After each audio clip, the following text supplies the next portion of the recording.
against me. It must be nice to run a country where there's no organized opposition.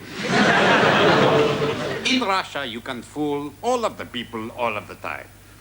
In America, you can fool all of the people some of the time. In Britain, if you fool 40% of the people at any time, you get a massive parliamentary majority.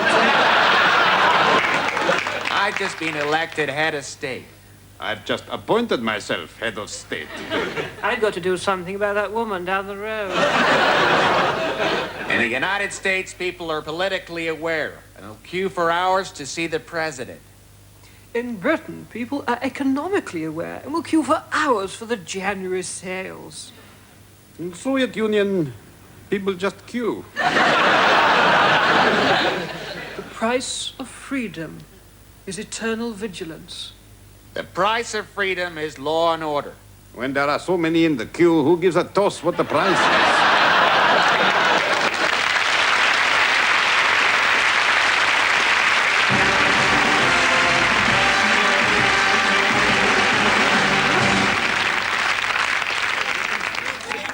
Sit up, Bolter, and define education.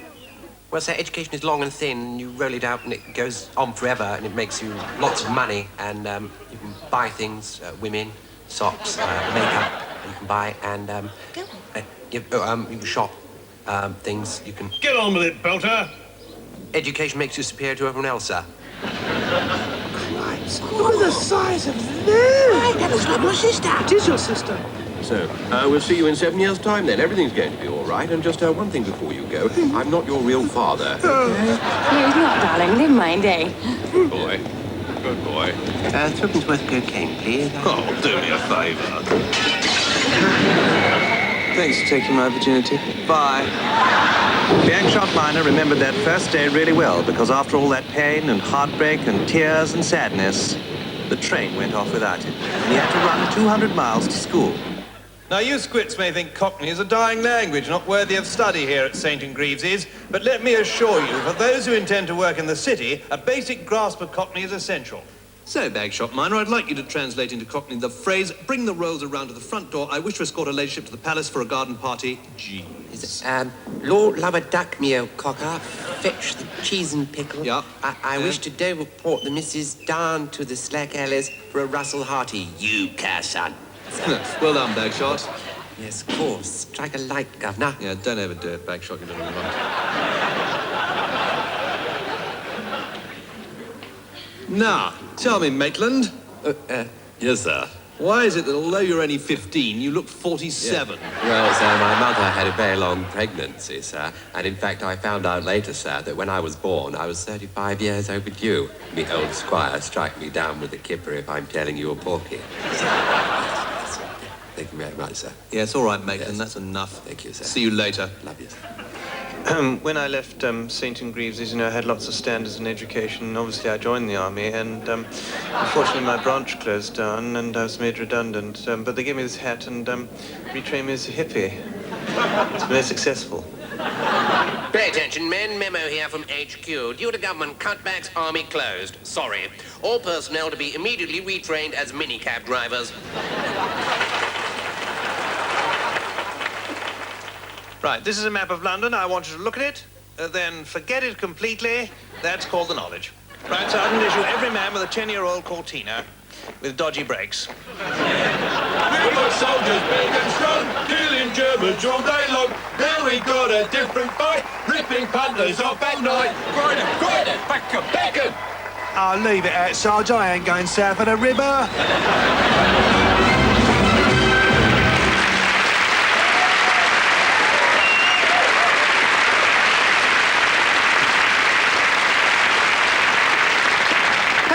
Now, the big news in deregulated TV is popular programming, spelt R-A-T-I-N-G-S. Upmarket programs just don't get enough viewers. So even now, plans are afoot to adopt the classics for a mass audience with all-star casts. For example, if it's Shakespeare you want, you can rely on Bob Monkhouse to start the role bawling. Hi, star makers. To be or not to be? That's your start of a turn. Is this a dagger that I see before me? Banquo, your wallet and can't answer. Leslie Crowther's already been signed up to do a special version of The Hunchback of Notre Dame. Esmeralda! Come on down. And why stop there? TV companies need ratings more desperately than the Navy. So... Please yourselves. So why not have someone popular to report on interest rates? Higher? Higher? Lower? All right. No good looking at me, love. No good looking at me. I can't do anything about it. My only chance of this. Do you want to bet on it? No, what a shame. Balance of payments. Good game. Then, of course, there are the documentaries. Sport gets great viewing figures. Who needs Death on the Rock when you've got David Coleman? So, Ian Botham's team, we're in Gibraltar, and 3 members of the IRA are crossing the border. What we and the public inquiry want to know is what happened next. He's absolutely right. Well done. Then, of course, there are the politics. The BBC are no longer allowed to interview elected representatives of Sinn Féin. That's a good one, isn't it? Here's the one I heard in the newsroom. Did you hear about the Irishman who thought he had freedom of speech? That's a cracker. Great one. And if they can't be reported directly, how can they get any opinions across? Mime? We're back to game shows again. Death on the Rock, give us a clue. 4 words, whole thing sounds like a cover-up. To get round these restrictions, even now, actors are being used to voice political statements. But which actors do you use? Now, I see him as being period. Period? Yes, you know, a fop or a dandy. It's a much more fruity role, don't you think? Jerry Adams is not fruity. No, not as he's written, agreed. And, well, therein lies your problem. You see, this script is doing nothing at all for the character. But those are Jerry Adams' own words. Exactly. And, is he a playwright? No. No. Well, there you are, then. And I'll tell you something else. In here, it says that he's, Irish. That's right. Jerry Adams is Irish. So it's a bit of a shame, that. You see, I've got this, crusty English aristocrat I once used in Ben Travis' farce at the Aldwych in '62. Look, I just want you to deliver the speech that Jerry Adams gave to the Sinn Féin party conference. Just be natural. Ah, you mean like, Falstaff in the, Merry Wives of Windsor? No, Mr. Sindon. Blind Pew. Hello, shipmates. Look, you're Jerry Adams. This is a press conference. Now just deliver Jerry's lines in the way Jerry would have delivered them. Right. Okay? Fine, yes. What about a couple of Gothic pillars here? In the edge of the stream, gently rippling down towards... No! No, just do it like that! You're on in 5 minutes. Okay. Leave it to me, lovey. Joe Pro. Stand by, Belfast, coming to you in 6 seconds. Meanwhile, in Belfast, Sinn Féin leader Jerry Adams addressed the party conference in stern mood. And cut. Zoom, skatzook.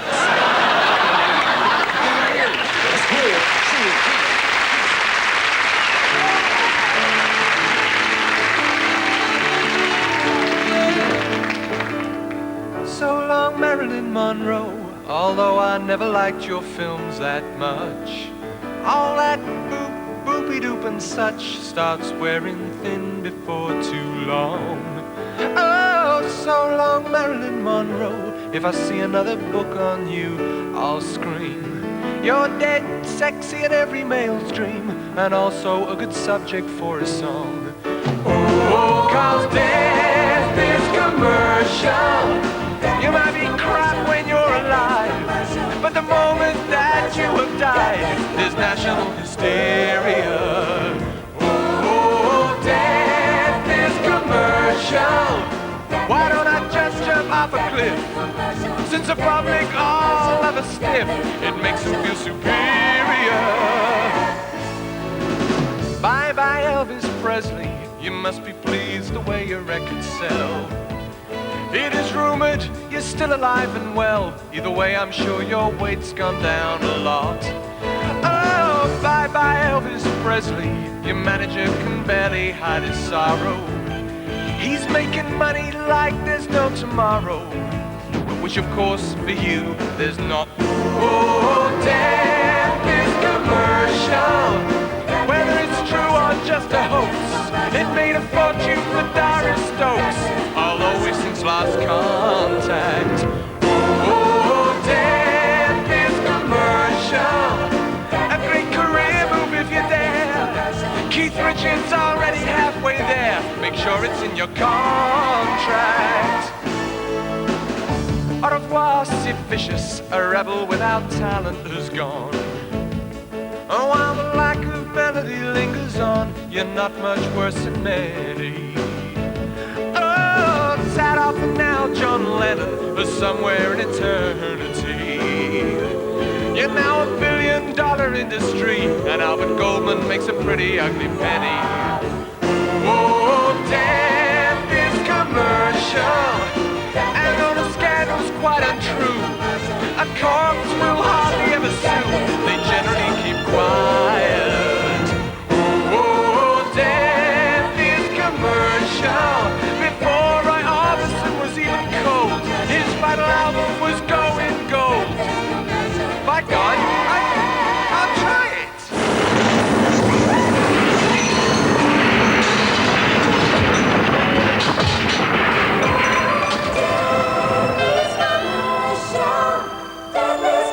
Fame at last.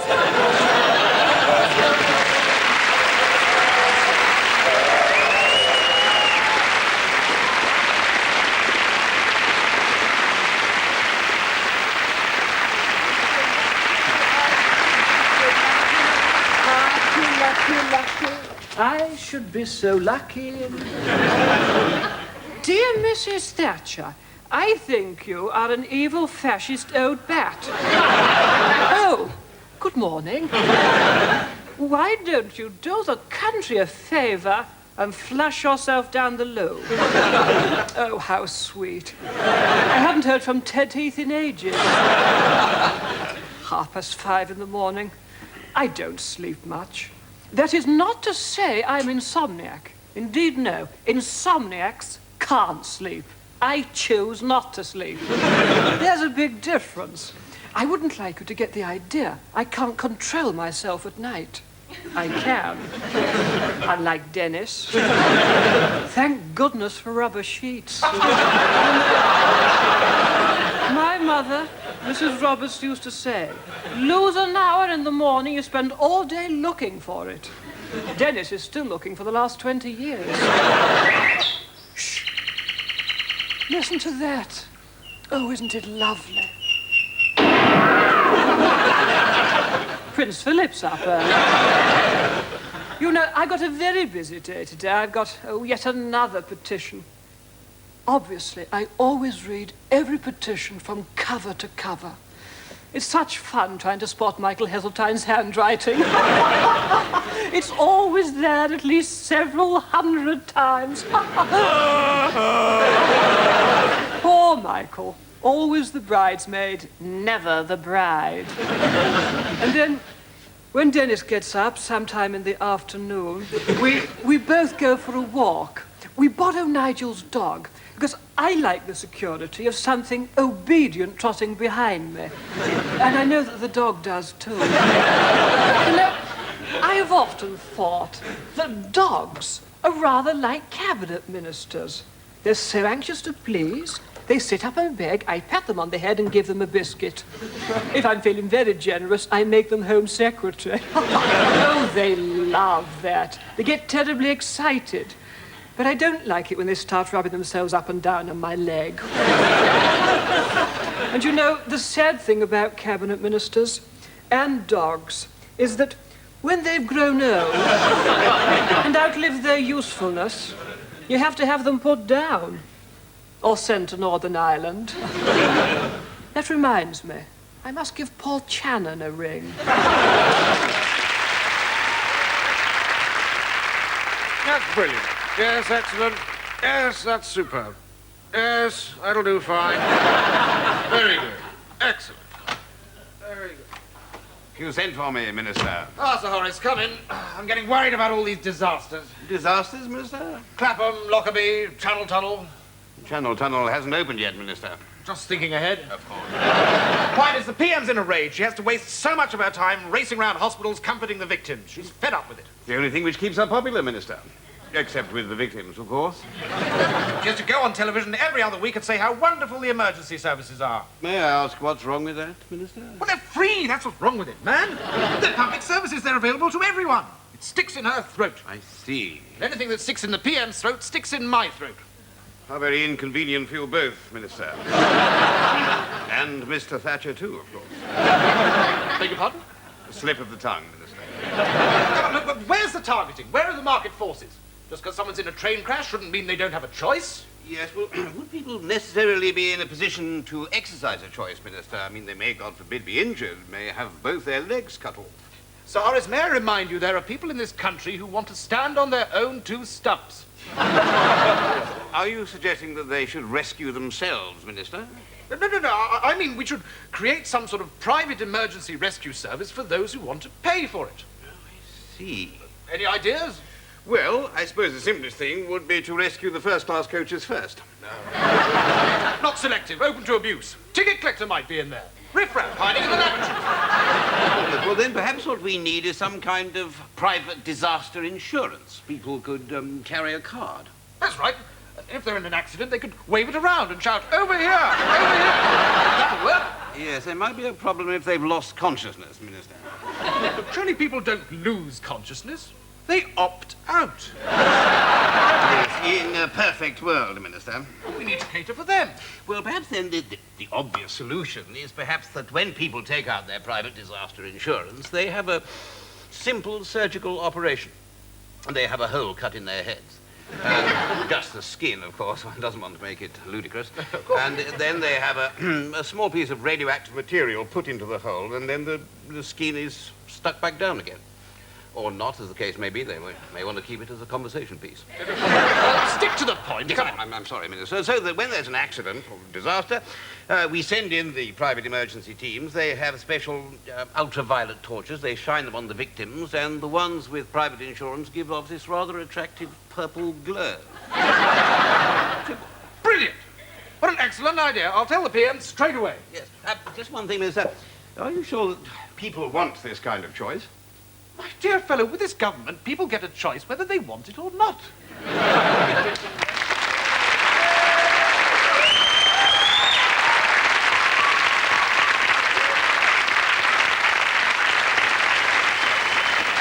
If it's true, as they say, that you can't mix sport and politics, why have the government got so many substitutes on the front bench? I don't know, perhaps it's time to let the sports commentators turn the tables on the politicians. Yes, well, been a bit of a quiet time for the English players. Not much cricket since, 1979, in fact. In the words of W.G. Gray's, bit of a piss-poor effort, that. 1979, of course, the year when the England opener Thatcher went in. She followed on, and on, and on. Rather reminded me of the great Geoffrey Boycott. She's out there for the whole match, grinds down the opposition, and then runs everyone out. Hi there. Hey, remember me? Wish you were here? Eat your heart out. Hey, tell you what, though. Budge up on the sofa. I'll get the beers in. Coming up, we got live action from Westminster. Johnny Cole's got the details there. First, though, boxing, and Wimbledon's Vinnie Jones is... Get the drift. Vinnie, of course, he's backing the soccer identity card scheme. Vinnie, of course, a man dedicated to getting violence off the terraces and back on the pitch where it belongs. Bit of sport coming in. Pamela Bordess, she's called.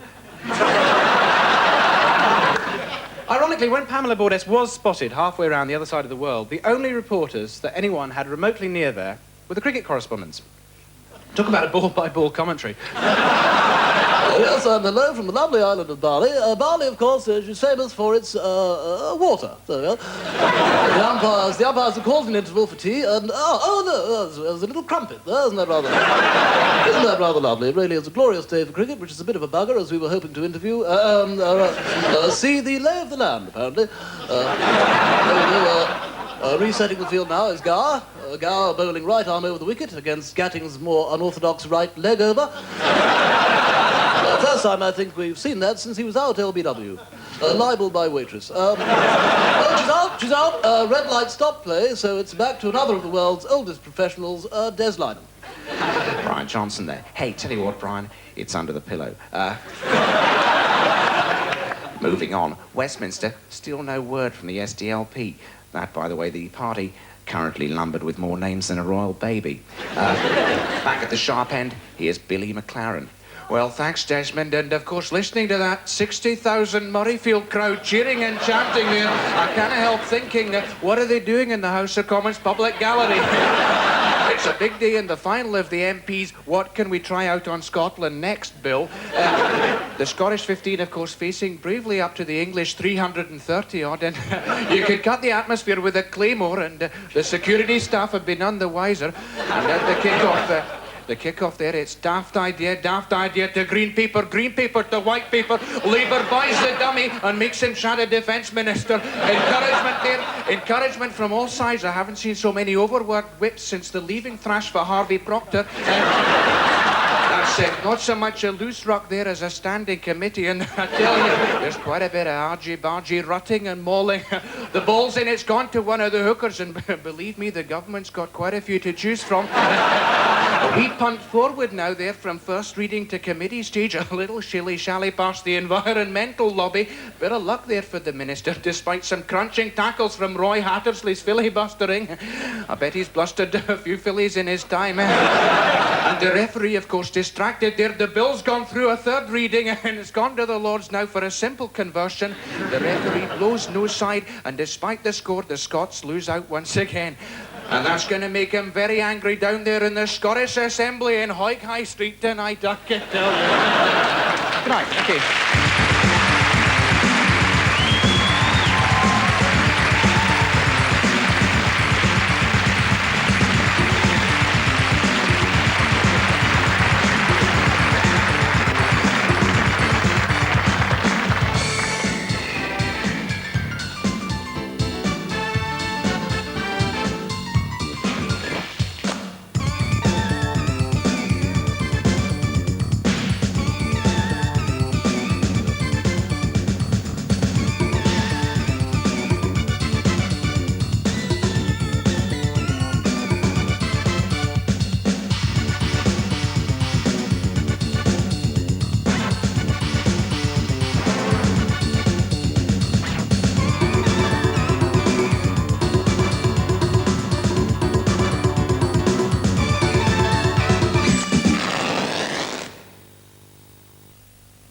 There's some lively cut and thrust across the table with Clive James and the guests to his talk show tomorrow evening. They're screenwriter Paul Schrader, TV's Muriel Gray, and Eric Griffiths, pop enthusiast and Cambridge Don. That's tomorrow at 9:30 on 2. Many are the tales told of olden times, of great men, and of Baldric, son of Robin the Dung Gatherer. But none can match the story of the Black Vegetable. Now it can be told as BBC Video presents The Blackadder. Hooray! There's a new video compilation from Victoria Wood. He came running in and said, I think your car's been stolen. I said, oh, no, what about my collection of insects? And they said, where were they? On the back seat? I said, no, they're all stuck to the number plate. More Victoria Wood as seen on TV and the original series of Blackadder, classic comedy from BBC Video. Later this evening at 12:05, we'll be catching up with the highlights of the first day of the first cricket test in Kingston between the West Indies and England. Between now and then, let's join Chevy Chase and Beverly D'Angelo, alias the Griswolds, on their holiday of a lifetime to Wally World. It's a national Lampoon vacation.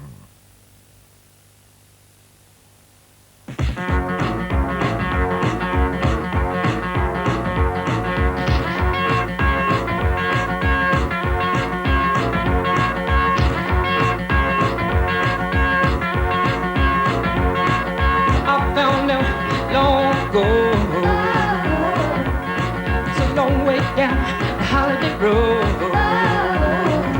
Holiday road.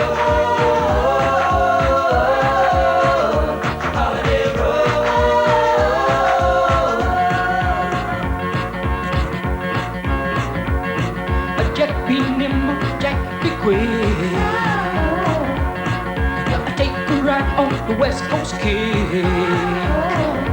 Holiday Road.